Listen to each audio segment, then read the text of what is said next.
क्या आप विश्वास करेंगे कि एक 17 साल के लड़के ने सन 700 ईस्वी में भारत के सबसे बड़े साम्राज्य को पूरी तरह से खत्म कर दिया। और सबसे हैरान कर देने वाली बात तो यह है कि इसी लड़के की वजह से भारत में इस्लामी सभ्यता की नींव पड़ी। तो आज की कहानी है एक ऐसे शख्स की जिसकी वजह से भारत पर मुसलमानों ने सालों तक राज किया। वहीं दूसरी तरफ इस बात से हम सभी अच्छी तरीके से वाकिफ हैं कि हमारे देश भारत पर बहुत पहले से ही अनेक हमले हुए। इन हमलों ने प्रत्यक्ष या अप्रत्यक्ष रूप से भारत को प्रभावित किया। इन ऐतिहासिक घटनाओं और हमलों में मोहम्मद बिन कासिम का हमला गिना जाता है। ये भारत पर अरबों के हमलों की शुरुआती दौर था। तो दोस्तों, आज के आने वाली वीडियो में जानेंगे आखिर कैसे उसने भारत में मोहम्मद बिन कासिम ने इस्लामी सभ्यता की नींव रखी और आखिर कौन है मोहम्मद बिन कासिम। साथ ही जानेंगे कि मोहम्मद बिन कासिम की मौत कैसे हुई। सबसे पहले बात करते हैं मुस्लिम कैसे भारत आए और कैसे भारत में मोहम्मद बिन कासिम ने इस्लामी सभ्यता की नींव रखी। वैसे तो भारत और अरब के संबंध हजारों साल पुराने हैं, लेकिन भारत आने वाले पहले मुसलमान ऐसे कारोबारी थे जो अरब से व्यापार करने के लिए भारत आया करते थे। तो ये कहना बिल्कुल गलत नहीं होगा कि मोहम्मद बिन कासिम से पहले बहुत ही मुसलमान भारत में अपने कदम रख चुके थे। आपकी जानकारी के लिए बता दें कि मोहम्मद बिन कासिम के हमले से पहले उस समय के भारत के 3 बड़े शहर सिंध, गुजरात और मुंबई से मुसलमानों की बस्तियां होने के प्रमाण मिलते हैं। और भारत पर मोहम्मद बिन कासिम का हमला करने की सबसे बड़ी वजह भी यही मुसलमान थे। कहा जाता है देवल, जो कि एक प्राचीन बंदरगाह था जो आज के समय पाकिस्तान में कराची में है, वहाँ पर अरबों के काफिले ठहरा करते थे। समुद्र में सफर करने वाले नाविकों का ये जगह एकमात्र सहारा थी। लेकिन इन मुस्लिम व्यापारियों के लिए सबसे बड़ा खतरा थे समुद्री लुटेरे। तो बात है 711 ईस्वी की, जब मुसलमानों के नागरिक जहाज को कुछ समुद्री लुटेरों ने बंधक बना लिया था, जिसमें कई बच्चे और औरतें शामिल थी। जब यह खबर इराक के गवर्नर हज्जाज बिन यूसुफ, जो कि मोहम्मद बिन कासिम के चाचा थे, उनके पास पहुंची तो उनसे रहा नहीं गया और उन्होंने हथियारों के साथ सेना को तैयार किया। साथ ही कूटनीतिक और राजनीतिक प्रयास असफल होने के बाद बगदाद के हज्जाज बिन यूसुफ ने 17 साल की उम्र के बिन कासिम को छोटी सेना के साथ राजा दाहिर से युद्ध के लिए भेजा। जिस जगह मुसलमानों को बंदी बनाया हुआ था, जो जगह सिंध के राजा दाहिर के राज्य में आती थी, राजा दाहिर और बिन कासिम के बीच हुए युद्ध में सिंध के राजा दाहिर को हार का मुंह देखना पड़ा था। मोहम्मद बिन कासिम ने सारे लोगों को आजाद करवाया और लूटा हुआ माल वापस लिया। साथ ही पूरे शहर को लुटेरों से भी आजाद करा दिया। मोहम्मद बिन कासिम की यह जीत भारत की हुकूमत पर मुसलमानों का पहला कदम थी। साथ ही साथ इस जीत ने सिंध के दरवाजे मुसलमानों के लिए खोल दिए और बस यहीं से भारत में इस्लाम का आगमन हुआ। लेकिन ये तो एक शुरुआत थी, क्योंकि सिंध के राजा दाहिर ने मोहम्मद बिन कासिम के खिलाफ जंग का ऐलान कर चुके थे। युद्ध के लिए सिंध के राजा दाहिर ने अपने बेटों और दूसरे राज्यों से मदद मांगी और बिन कासिम से उन्होंने युद्ध किया। लेकिन बिन कासिम ने मुल्तान, दीपालपुर, अरोड़, ब्रह्मनाबाद, बहरोर, रावर और निरुन पर सन 713 ईस्वी में जीत हासिल कर ली और कश्मीर से लेकर पंजाब और सिंध तक अपने राज्य को स्थापित कर लिया। उन दिनों बिन कासिम की उम्र केवल 19 वर्ष की थी। तब से लेकर सन 1857 तक, यानी कि मुगल साम्राज्य के पतन होने तक, मुसलमानों के भारत पर राज रहा था। कहा जाता है कि मोहम्मद बिन कासिम ने एक ऐसी सल्तनत बनाई जिसमें शांति और न्याय ही सब कुछ था। आपको जानकर हैरानी होगी कि मोहम्मद बिन कासिम इतना जमीन से जुड़ा इंसान था कि वो अपने फौजी दस्ते के साथ बैठकर खाना खाता और जहाँ जगह मिलती सो जाता। यही नहीं, भारत के लोगों के लिए ये बड़ी हैरान कर देने वाली बात थी कि इतनी बड़ी सेना का जनरल और उसका व्यवहार इतना सामान्य कैसे हो सकता है, क्योंकि उस समय तो आम जनता को इतने बड़े लोगों के सामने खड़ा होना तो दूर, उनके पास भटकने भी नहीं दिया जाता था। साथ ही साथ इतिहासकारों की माने तो भारतवासियों के साथ बिन कासिम का व्यवहार काफी न्यायिक रहा था। इसी वजह से यहाँ की जनता उन्हें काफी प्रेम करती थी और जब वो वापस बगदाद लौट रहा था तो भारतवासियों की नम आंखों से उन्हें विदा किया गया और भारतवासी काफी भाव विभोर हो गए थे। आइए अब जानते हैं मोहम्मद बिन कासिम कौन था। मोहम्मद बिन कासिम सऊदी अरब की खिलाफत यानी खलीफा का शासन का एक सिपाह सलाहकार यानी कि सेनापति था। उनका जन्म सऊदी अरब के ताइफ नामक शहर में हुआ था। पिता की मृत्यु कम समय में होने के बाद उसके पिता के भाई हज्जाज बिन यूसुफ ने उसका पालन पोषण किया, उसकी धार्मिक शिक्षा की जिम्मेदारी ली और उसे अच्छे से निभाया भी। उसकी सांसारिक शिक्षा के लिए विभिन्न शिक्षकों को नियुक्त किया। चाचा हज्जाज बिन यूसुफ ही थे जिन्होंने बिन कासिम को युद्ध और प्रशासन कलाओं आदि की शिक्षा दी तथा उसकी शादी अपनी ही बेटी जुबैदा से कर दी। हज्जाज उस वक्त इराक के गवर्नर थे। हज्जाज ने ही उसे 17 वर्ष की आयु में मरकान तट के रास्ते पर सिंध पर हमले के लिए भेजा। इतिहासकारों की माने तो कासिम एक बुद्धिमान और संस्कारी युवक था और महज 16 वर्ष की उम्र में उन्हें महान सेनापति कुतैबा बिन मुस्लिम के नीचे सेवा करने के लिए कहा गया। उसकी कमान के तहत मोहम्मद बिन कासिम ने कुशल लड़ाई और सैन्य योजना के लिए एक प्रतिभा का प्रदर्शन किया। एक जनरल के रूप में कासिम की क्षमताओं पर हज्जाज का पूरा भरोसा था और कासिम अपने चचा की उम्मीदों पर खरा उतरा। जब उसने सिंध पर सभी महत्वपूर्ण आक्रमणों का सेनापति नियुक्त किए जाने के बाद बिना किसी समस्या के अपने सभी सैन्य अभियानों को जीतने में कामयाबी हासिल की। उसने अपने दिमाग और सैन्य कौशल दोनों का इस्तेमाल दाइबुल, सेर, उच और मुल्तान जैसे स्थानों पर कब्जा करने में किया। जैसा कि मैंने आपको पहले बताया था कि मोहम्मद बिन कासिम बहुत ही सरल स्वभाव का इंसान था, लेकिन इसके विपरीत कुछ इतिहासकारों का मानना है कि मोहम्मद बिन कासिम अत्यंत ही क्रूर योद्धा था। इस बात का सबसे बड़ा उदाहरण ये है कि सिंध के दीवान गुंदुमल की बेटी ने सर कटवाना स्वीकार स्वीकार किया, पर मीर कासिम की पत्नी बनना नहीं। इसी तरह वहाँ के राजा दाहिर, उनकी पत्नियों ने भी अपने मातृभूमि और अपनी इज्जत बचाने के लिए अपनी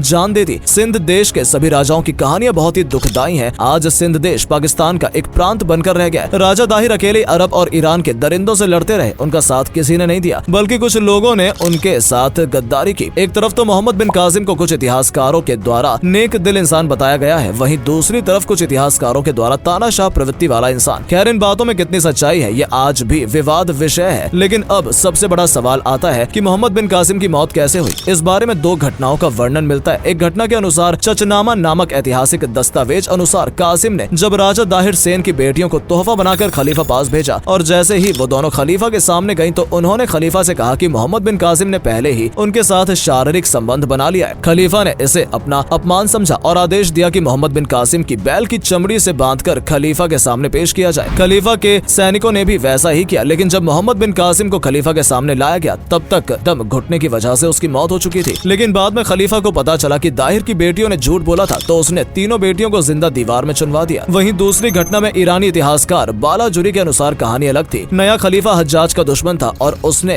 हज्जाज के सभी सगे संबंधियों को सताया। बाद में उसने मोहम्मद बिन कासिम को वापस बुलाकर इराक के मौसूल शहर में बंदी बनाया और वहीं उस पर कठोर व्यवहार और पिटाई की गई, जिसके चलते उसने दम तोड़ दिया। तो कैसी लगी आपको भारत में इस्लामी सभ्यता स्थापित करने वाले मोहम्मद बिन कासिम की जीवन से जुड़ी कहानी? कमेंट सेक्शन में जरूर लिखकर बताएं। धन्यवाद।